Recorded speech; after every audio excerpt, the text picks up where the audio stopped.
Georges Bernanos disait « L'espérance est la plus grande victoire qu'un homme puisse remporter sur son âme. » Amen.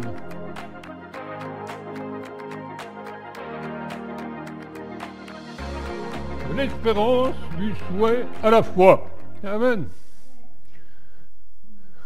C'est le thème central d'ailleurs du Nouveau Testament. Seigneur, je te demande ta grâce sur ta parole.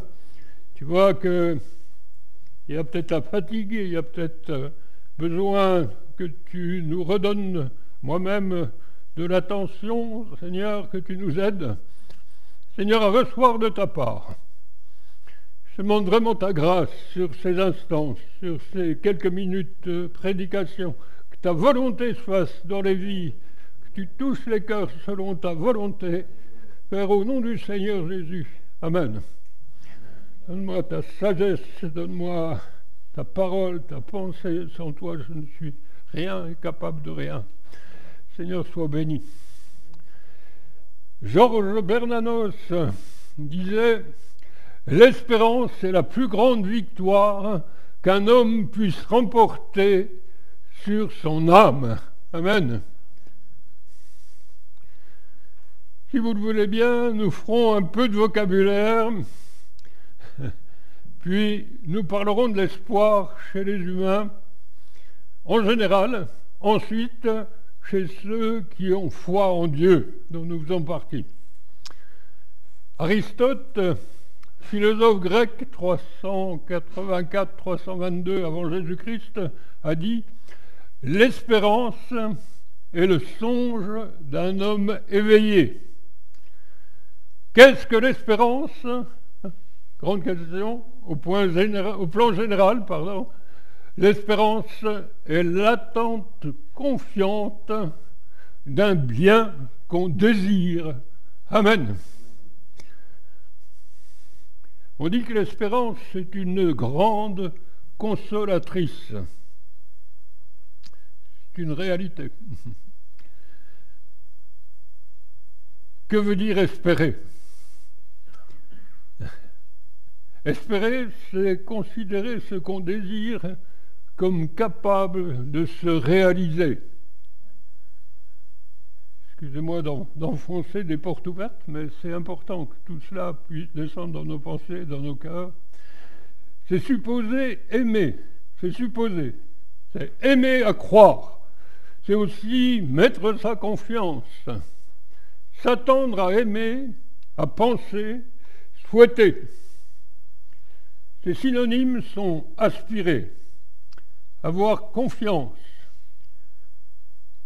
ainsi que des synonymes de confiance selon les usuels du petit Robert, tels que compter sur, escompter, entrevoir, promettre, souhaiter, tabler sur.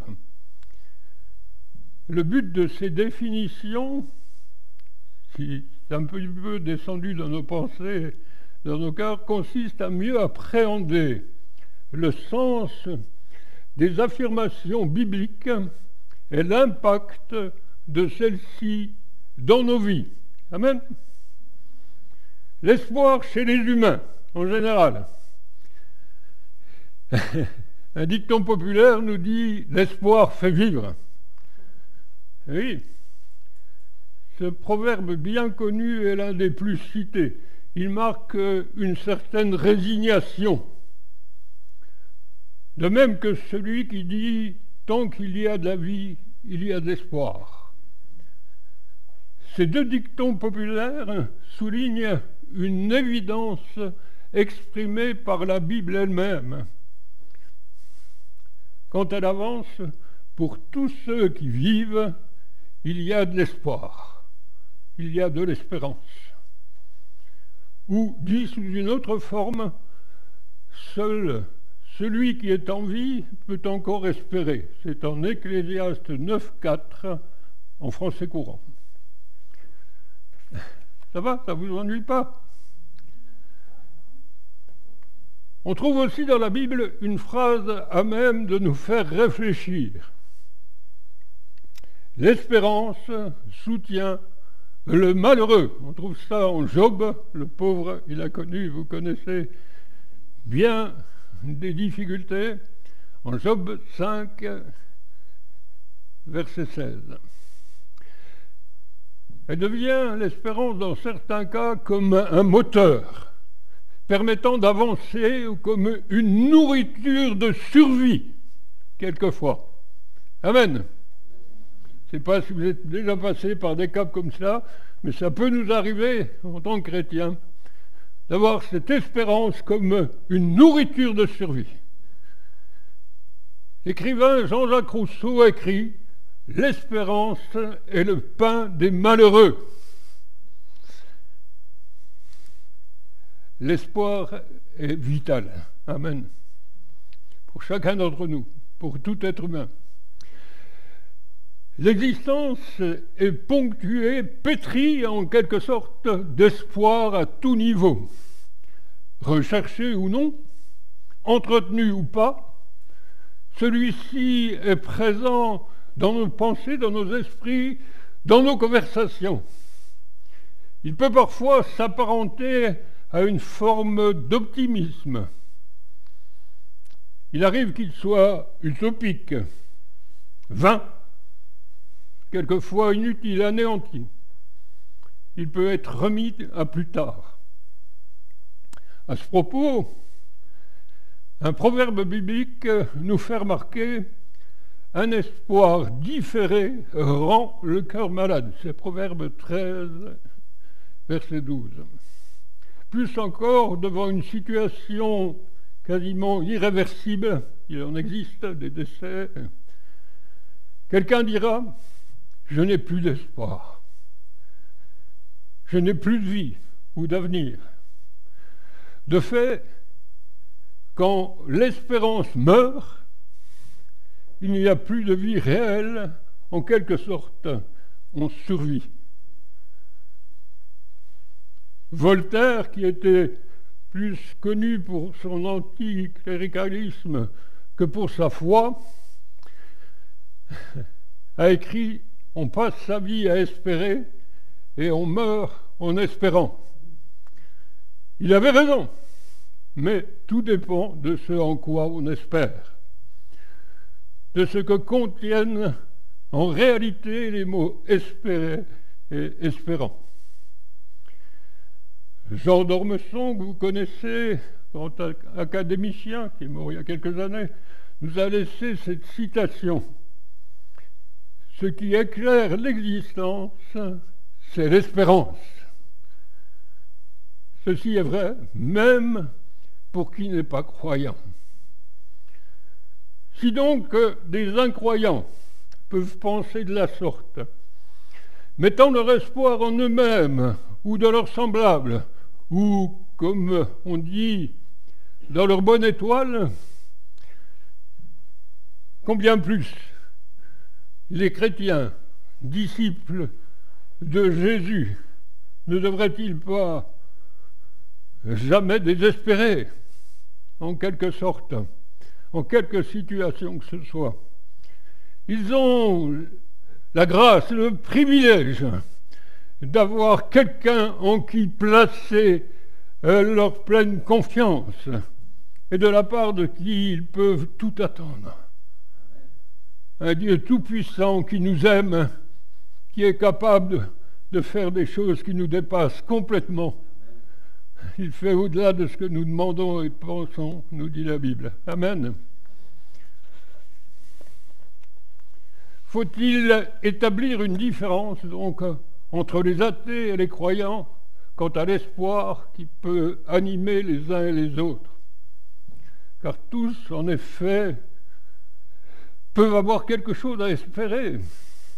Tous désirent, bien entendu, comme on dit, des lendemains qui chantent. Alors, y a-t-il une différence entre ceux qui ont la foi et ceux qui ne l'ont pas? Oui, bien sûr.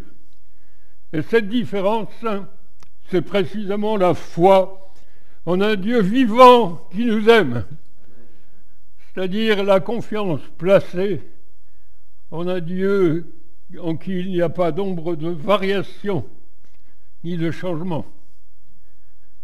Quelqu'un qui a décrété à notre sujet quelque chose de précis, il nous a sauvés, il nous aime, il manifeste sa fidélité et sa grâce dans nos vies. Et la grande différence, eh bien, entre les athées et les croyants, c'est bien sûr notre foi concrète en ce Dieu vivant. Dans ses cantiques, David proclamait à titre personnel « Tu es le Dieu de mon salut, tu es mon espérance. » Amen. Éternel, c'est en toi que j'espère. Tu répondras, Seigneur mon Dieu, car je suis près de tomber, dit-il, et ma douleur est toujours devant moi. Ou encore, ô Éternel, je cherche en toi mon refuge, que mon espoir ne soit pas déçu. De tels cris, quelquefois, viennent de nos âmes, de nos cœurs. Et Dieu est fidèle. Quand un malheureux crie, la Bible nous dit, Dieu répond. Qu'il soit béni. Toujours à titre personnel, il chantera avec joie, David, sa reconnaissance. Amen. Psaume 40, sa reconnaissance envers ce Dieu qui l'aime, qui nous aime. J'avais mis en l'Éternel mon espérance, et il s'est incliné vers moi. Il a écouté mes cris. Il m'a retiré de la fosse de destruction, du fond de la boue. C'est donc Philippe de Courroux qui dit que le péché, c'est une boue qui a la bonne odeur. Et c'est vrai que quelquefois nous sommes comme happés. Nous pouvons glisser, nous les êtres humains. Mais Dieu, dans sa grâce, alors que nous nous tournons vers lui, nous sort eh bien, de cet état. Il nous retire de la destruction du fond de la boue dans sa bonté. Il a dressé mes pieds sur le roc. Il a fermi mes pas, dit-il. Il a mis dans ma bouche un cantique nouveau, une louange à notre Dieu. Amen.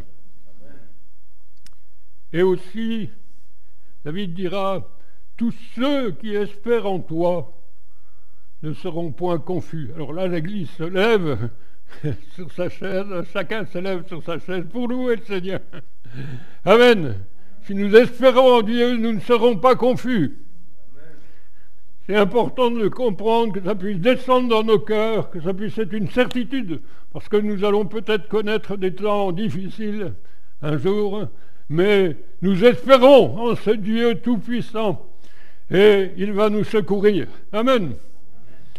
David n'est pas le seul témoin, comme nous le savons, à exhorter dans ce domaine.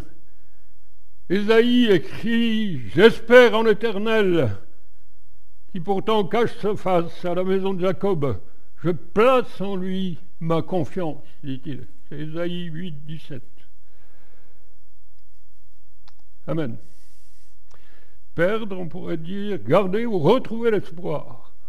Jérémie, dont on connaît le très lourd, on pourrait dire, ministère que Dieu lui a confié, ne manque pas de parler malgré tout de l'espérance et de la manière de la retrouver quand on l'a perdue. Quand je pense à ma détresse, dit-il, vous connaissez ce passage, mais qu'il puisse descendre dans nos cœurs. Moi, je l'apprécie tellement que j'ai demandé à un ami de me faire un cadre. Donc, quelqu'un qui fait des choses artistiques, donc m'a écrit des lettres particulières, mais cette parole de Dieu, quand je pense à ma détresse et à ma misère, à l'absinthe et au poison, quand mon âme s'en souvient, elle est abattue au-dedans de moi, dit-il. Voici ce que je veux repasser dans mon cœur, malgré tout, au-delà de tout cela, dit-il. Ce qui me donnera de l'espérance, Les bontés de l'Éternel ne sont pas épuisées. Gloire à Dieu. Ses compassions ne sont pas à leur terme. Elles se renouvellent chaque matin. Oh, que sa fidélité est grande. L'Éternel est mon partage, dit mon âme. C'est pourquoi je veux espérer en lui. Amen. Pour garder intact et pour renouveler son espérance dans le Seigneur, Jérémie comprend qu'il a un effort de volonté à fournir, en quelque sorte. Il doit prendre une attitude de foi. C'est pourquoi il dit « Je veux repasser dans mon cœur ce qui me donnera de l'espérance.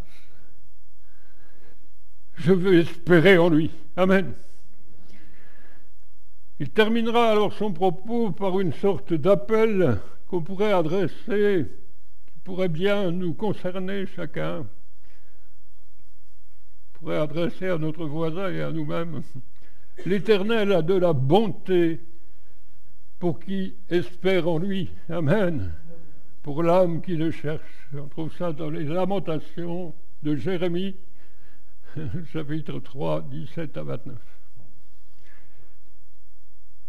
Un excellent conseil est donné à qui veut conserver intact au cours de son pèlerinage sur cette terre son espoir en un avenir contrôlé, conduit par celui qui est le chemin, la vérité et la vie, par le Seigneur.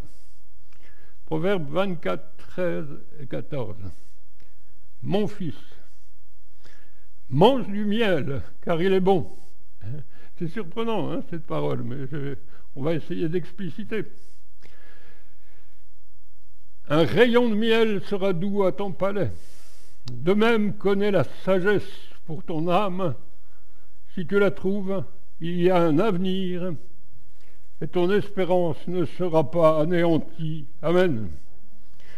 J'ai découvert que le miel renforce, si Dieu compare sa parole à du miel qui nous amène à connaître la sagesse pour notre âme, comme dit-il, et nous amène à une espérance concrète, toujours plus concrète en lui. Eh bien, j'ai découvert encore une fois que le miel renforce le système immunitaire. Il va jusqu'à... C'est un produit assez extraordinaire, j'en vends pas, hein, je ne vous en vendrai pas à la fin du culte, mais certains l'appellent un trésor naturel. Et on voit que dans la dernière guerre, faute d'autres produits, on mettait sur les blessures du miel qui aidait à cicatriser les blessures. C'est complètement extraordinaire. Donc il a une valeur gustative, une valeur nutritive importante. Il aide même à la pousse des cheveux. Il est antibactérien, anti-inflammatoire. Alors, ce n'est pas pour vous en vendre, mais je vous explique pourquoi Dieu compare sa parole à du miel. Il est donc antiseptique. Et donc, il est même bon. Je vais me mettre à manger du miel pour enlever les pellicules.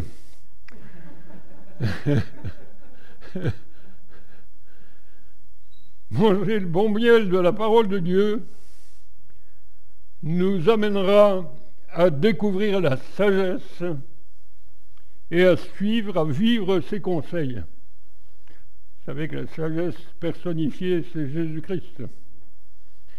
Alors l'espoir ne disparaîtra pas. L'espérance sera renouvelée. C'est notre Père céleste qui le dit.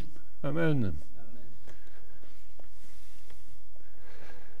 C'est ce qui ressort du texte encourageant, écrit encore par Jérémie, qui stipule alors, en Jérémie 17, 7 et 8, « Béni soit l'homme qui se confie dans l'Éternel et dont l'Éternel est l'espérance. » Il est comme un arbre planté près des eaux. Yannick nous a parlé d'un arbre Et nous pouvons tous être comme un arbre planté près des eaux qui étend ses racines vers le courant. Il n'aperçoit pas la chaleur quand elle vient et son feuillage reste vert dans l'année de la sécheresse. Il n'a point de crainte et il ne cesse de porter du fruit. Amen. C'est bien, vous êtes encore réveillés. Vous n'êtes pas encore en train de faire votre sieste, c'est merveilleux. Enfin, c'est pas la lourdeur de ce que vous avez mangé, hein, puisque... De notre côté, eh bien, chers frères et sœurs, pourquoi ne pas prendre la décision devant Dieu, la même décision que David et tant d'autres croyants? Et moi, oui, moi, j'espérerai toujours. Amen. J'espérerai toujours. Quoi qu'il arrive, quelles que soient mes circonstances, hein, c'est un cantique aussi qu'on chante. Hein.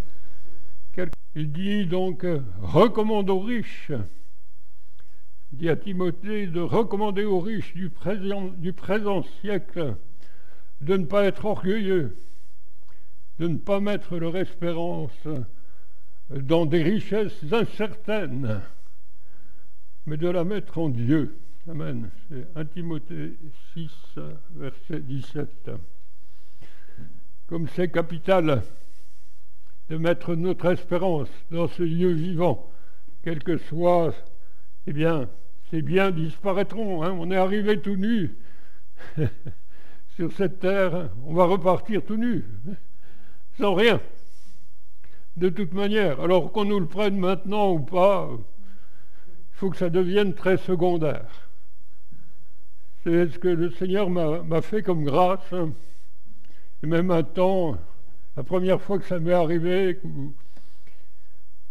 où je suis, après avoir été commerçant, après avoir été propriétaire d'une maison, après avoir eu plusieurs voitures, où vraiment j'ai décidé de m'en aller, j'ai dit à Dieu, Seigneur, qu'est-ce que tu en penses? Et que le vent, le lendemain de cette prière, le vent a poussé un papier dans ma boutique en disant, eh bien, enfin, sur ce papier était écrit « Aide mon peuple à entrer », c'est même force, hein, mais enfin bon, pour que ma maison soit remplie. Amen. Et j'ai dit, Seigneur, ok, je m'en vais. Et quand même mon blouson en cuir, pour plusieurs, vous connaissez un peu cette histoire, s'est déchiré, qu'il me restait à peu près que ça, puis 1 ou 2 pantalons et pulls. Eh bien, j'ai dit au Seigneur, quand est-ce que tu t'arrêtes? Je vais me retrouver tout nu. Mais le Seigneur était là. Et ça, c'était bien l'essentiel. Qu'il nous bénisse. Ne mettons pas notre confiance dans des choses matérielles, dans nos richesses, dans notre compte en banque, mais croyons que Dieu nous accompagne dans sa grâce et qu'il nous secourt. Paul ajoute par ailleurs, le concernant lui et tous les serviteurs de Dieu, prédicateurs comme lui de la saine doctrine, nous travaillons et nous combattons parce que nous mettons notre espérance dans le Dieu vivant qui est le sauveur de tous les hommes, surtout des croyants, précise-t-il. Amen. Le psalmiste a laissé à la postérité cet encouragement que chaque croyant devrait graver en quelque sorte dans son cœur. Heureux celui qui a pour secours le Dieu de Jacob, qui met son espoir en l'Éternel. C'est au psaume 146, verset 5.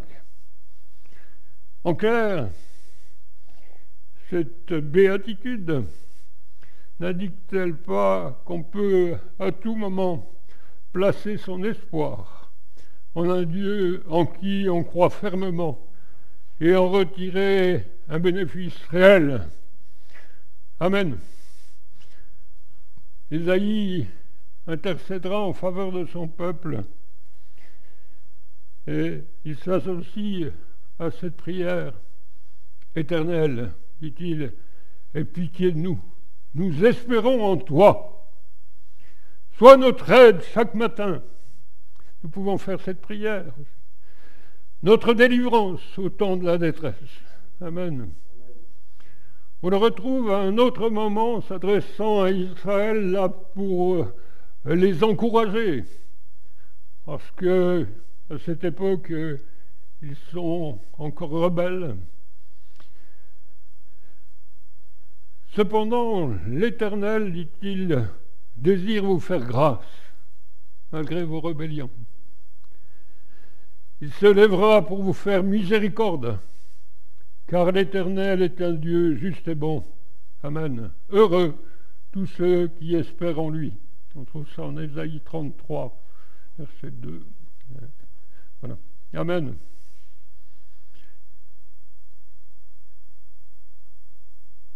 Vous êtes d'accord avec moi de continuer à espérer de tout votre cœur? Quelques autres textes bibliques ne pourraient-ils pas être considérés comme la réponse divine à l'attente de son peuple? Quand Dieu déclare « Je connais les projets que j'ai formés sur vous, dit l'Éternel, projets de paix et non de malheur, afin de vous donner une espérance. » On trouve aussi une phrase dans la Bible, je finis par vous citer à nouveau ce que je vous ai cité, on va arrêter là. C'est encore à son peuple que Dieu promet, en Jérémie 31, 17, « Il y a de l'espérance pour ton avenir. » Vous croyez cela? Amen. Dit l'Éternel. Est-ce que ça descend dans vos cœurs? Quelles que soient vos difficultés actuelles, quels que soient vos problèmes, qu'ils soient financiers, qu'ils soient des problèmes relationnels, problèmes de couple ou autres, eh bien, Dieu dit, il y a de l'espérance, je veille sur toi. Amen. Conscients de leur faiblesse, de leur désobéissance, de leur péché, les Juifs de l'Ancienne Alliance connaissaient bien l'amour et la patience de Dieu à leur égard.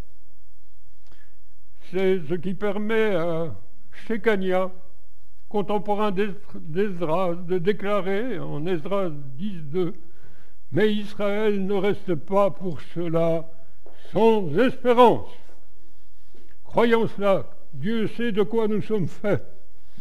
Et si bien même nous déraperions, si bien même nous glissons, si bien même nous prenons une peau de banane, comme on dit vulgairement, eh bien Dieu reste quand même notre espérance. Si nous sommes infidèles involontairement en lui, il demeure fidèle. Qu'il soit béni. Et ce que dit Shekania, c'est avéré totalement vrai, la suite de leur histoire le prouvera. Il en est de même, bien sûr, pour l'Église et le peuple de Jésus. Au cours des siècles, elle a affronté bien des tempêtes, connu des oppositions quelquefois farouches, subi des tentations multiples, vécu quelquefois des trahisons. Elle a été dénigrée, salie, persécutée. Elle n'a pas toujours été fidèle et sainte, mais elle n'a jamais été sans espérance. Amen. Avec l'apôtre Paul et tous les chrétiens fidèles, elle peut proclamer Jésus-Christ est notre espérance. Nous mettons notre espérance dans le Dieu vivant. Quand tout semble perdu, notre foi nous soutient. Espère en Jésus-Christ, il ne t'abandonnera pas. Amen, il est fidèle. Amen. Comme je te l'ai dit et te le répète, que ça puisse descendre dans ton cœur. Je peux en témoigner en 42 ans de vie chrétienne. Et bien des peaux de banane. Eh bien Dieu est resté fidèle. Il est resté un Dieu de grâce, un Dieu bon, un Dieu secourable. Témoignons donc de notre espérance concrète. La Bible nous dit que la foi est une ferme assurance des choses qu'on espère. N'oublions pas, pour finir, ce qu'affirme l'auteur de l'Épître aux Hébreux. Dieu n'est pas injuste pour oublier votre travail et l'amour que vous avez montré pour son nom, ayant rendu et rendant encore des services aux saints. Amen. Nous désirons que chacun de vous puisse montrer le même zèle pour conserver jusqu'à la fin une pleine espérance, et que vous imitiez ceux qui, par la foi et la persévérance, héritent des promesses. Gloire à Dieu. Je voulais terminer par ce passage de l'apôtre Paul qui dit aux Corinthiens, qui leur propose un test salutaire les concernant, après qu'ils aient critiqué sa personne et son ministère. Il leur dit: examinez-vous vous-même pour savoir si vous êtes dans la foi. Éprouvez-vous vous-même. Ne reconnaissez-vous pas que Jésus-Christ est en vous? C'est une grande question, une analyse objective que nous pouvons faire chacun, peut-être pas ce matin, mais y réfléchir dans les heures et les jours qui viennent. Jésus-Christ habite-t-il dans nos vies, dans chaque détail de nos existences? Nous voulons espérer en Jésus, pour nous, pour les autres, pour cette ville, pour ce pays de France qui en a tant besoin. Pour clore totalement cette prédication, nous avons parlé de M. Dupré mercredi. M. Dupré que j'ai un peu connu, j'ai un peu côtoyé, a été un homme qui a vécu des choses extraordinaires, tout à fait hors du commun avec le Seigneur. Il a espéré en un Dieu vivant. Il a espéré pour que des anciens, des animistes, vous savez ce que sont les animistes en Afrique? Ce sont des gens qui ont des dieux domestiques. Ils ont des petites statues. C'est très courant en Afrique.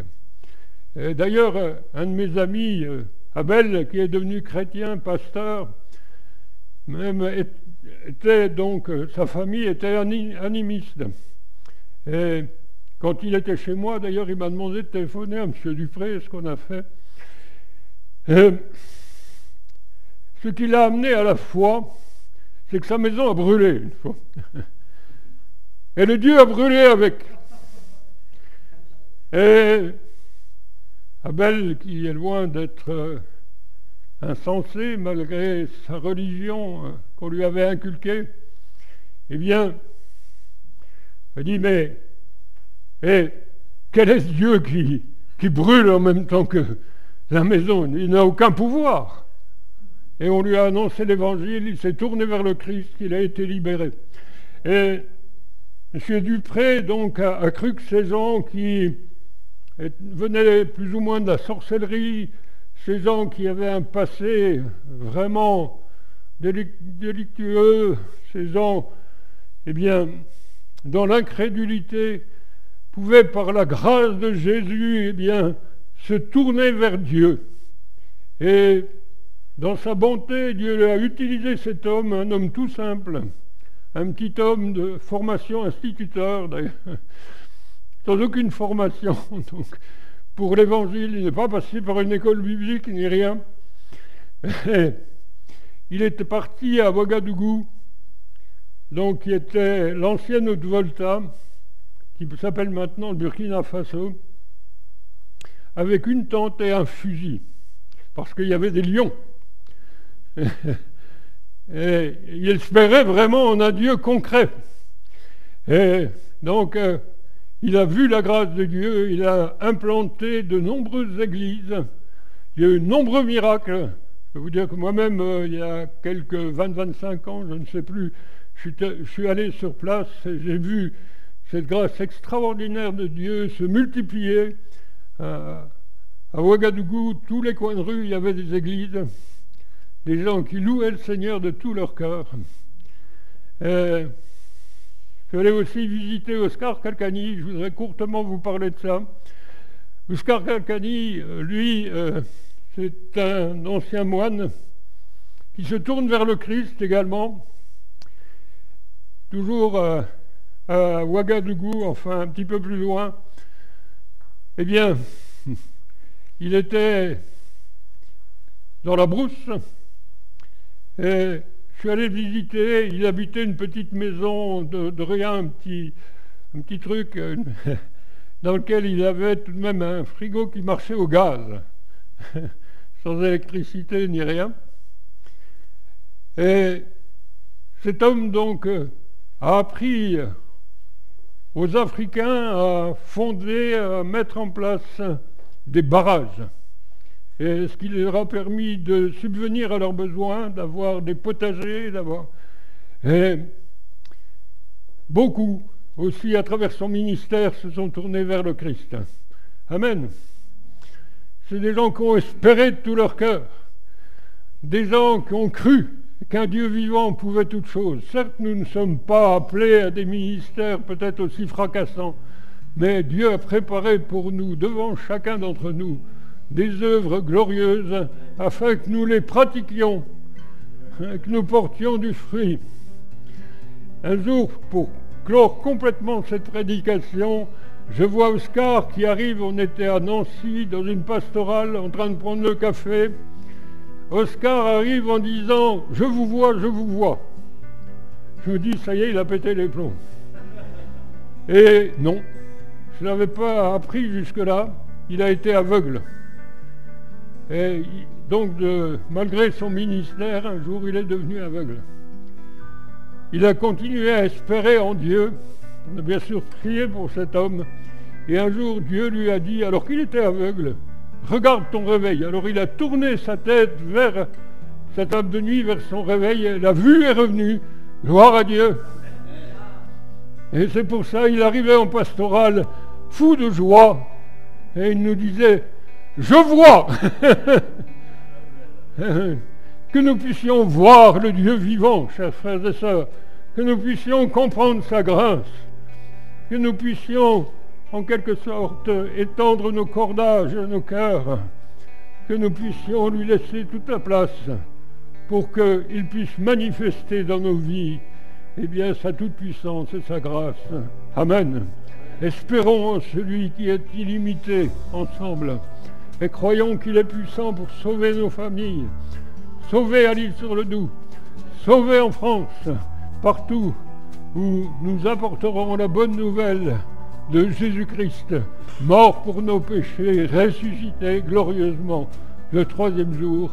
Qu'il soit béni, il change les vies, il transforme les existences, il nous aime, il est fidèle, qu'il soit béni, qu'il soit loué parmi nous. Amen. Seigneur, je te remercie pour ta parole. Je demande qu'elle puisse descendre dans nos cœurs, cette espérance concrète en un Dieu tout-puissant puisse descendre dans nos cœurs. Seigneur, que nous puissions, quoi qu'il arrive dans nos existences, eh bien, continuer à espérer en toi, comme Jérémie, dans ses malheurs nombreux, Seigneur a pu espérer en toi, croire que ta bonté, tes bontés n'étaient pas épuisées, que tes compassions n'étaient pas à leur terme.